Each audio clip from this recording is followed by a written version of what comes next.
Halo, Assalamualaikum warahmatullahi wabarakatuh. Perkenalkan nama saya Evita Melati Putri. Saya dari Fakultas Hukum Universitas Muhammadiyah Malang, NIM saya 2018 10 11 03 11475. Di sini saya akan menjelaskan materi tentang hukum ekonomi bisnis yang berjudul pasar modal.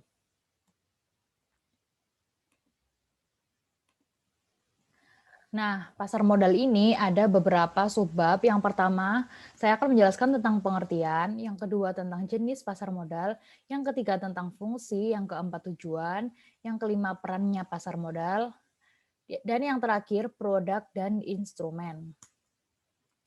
Masuk kepada subbab yang pertama, yaitu pengertian pasar modal. Berdasarkan pendapat menurut para ahli tentang pasar modal, dapat disimpulkan bahwa pasar modal adalah suatu wadah pertemunya antara penjual atau biasa disebut dengan seller dan para pembeli dan biasa disebut sebagai buyer yang memperdagangkan produk atau instrumen keuangan.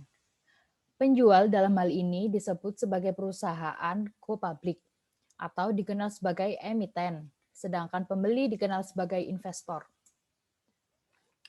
Lalu pada subbab kedua ada jenis-jenis pasar modal. Nah, ini dibagi menjadi tiga. Yang pertama ada pasar perdana atau primer, yang kedua pasar sekunder, yang ketiga bursa paralel. Pasar perdana yaitu suatu wadah penawaran saham untuk pertama kalinya yang dilakukan oleh emiten kepada investor selama waktu yang telah ditentukan oleh pihak penerbit atau issuer. Yang kedua ada pasar sekunder yaitu kelanjutan dari pasar perdana. Artinya suatu wadah terjadinya transaksi jual beli berbagai macam efek di mana efek-efek tersebut telah melewati masa penawaran di pasar perdana sekurang-kurangnya 90 hari. Lalu jenis pasar modal yang terakhir ada bursa paralel. Nah, jenis pasar modal pelengkap atau tidak terdaftar pada bursa efek di utama. Di Indonesia, bursa efek utama dikenal dengan Bursa Efek Indonesia atau biasa disebut dengan BEI. Lalu pada subbab selanjutnya ada fungsi pasar modal. Nah, ini ada tiga fungsi. Yang pertama sebagai wadah untuk menambah modal emiten. Nah, melalui penanaman modal dari investor, baik melalui instrumen saham, obligasi, dan lain sebagainya. Lalu fungsi kedua yaitu sarana pemerataan pendapatan. Nah, selain keuntungan untuk emiten, pasar modal juga menjadi wadah untuk memperoleh pendapatan bagi masyarakat yang melakukan investasi. Keuntungan yang diperoleh baik berbentuk kupon dan sebagainya dianggap mampu menjadi sarana pemerataan pendapat. Ini akan menjadi maksimal jika pasar modal mampu menjangkau seluruh lapisan masyarakat. Lalu fungsi yang terakhir yaitu sarana peningkatan pendapatan negara.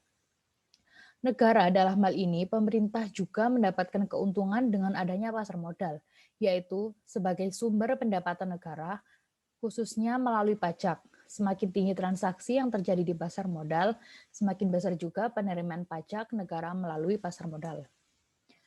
Lalu pada subbab yang selanjutnya ada tujuan pasar modal. Tujuannya ada tiga. Yang pertama memberi kesempatan atau peluang kepada masyarakat untuk berperan dalam pertumbuhan ekonomi. Yang kedua, memberi kesempatan atau peluang kepada masyarakat untuk menjadi bagian dari kepemilikan suatu perusahaan sehingga bisa menikmati profit atau laba dari sananya.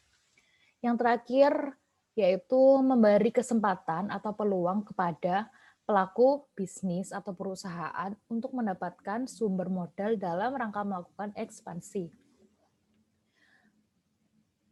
Selanjutnya pada subbab ini yaitu peran pasar modal. Nah, peran pasar modal ini ada 4. Yang pertama, pasar modal berperan sebagai lembaga perantara intermediasi keuangan selain dari perbankan. Yang kedua, pasar modal berperan dalam berjalannya aktivitas bisnis atau investasi. Yang ketiga, pasar modal berperan dalam memberikan kesempatan kepada pelaku bisnis untuk memperoleh sumber pembiayaan selain dari perbankan. Yang terakhir, pasar modal berperan dalam meningkatkan kesejahteraan masyarakat melalui investasi.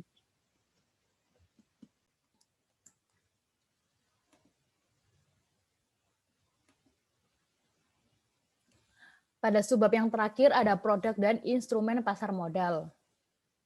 Yang pertama ada instrumen saham.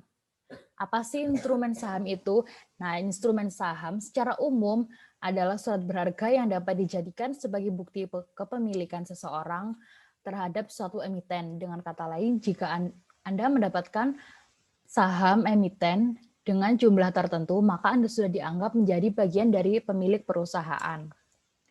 Yang kedua, ada instrumen obligasi, yaitu suatu bukti pernyataan hutang yang diterbitkan oleh pihak yang berutang kepada pihak yang memberi utang.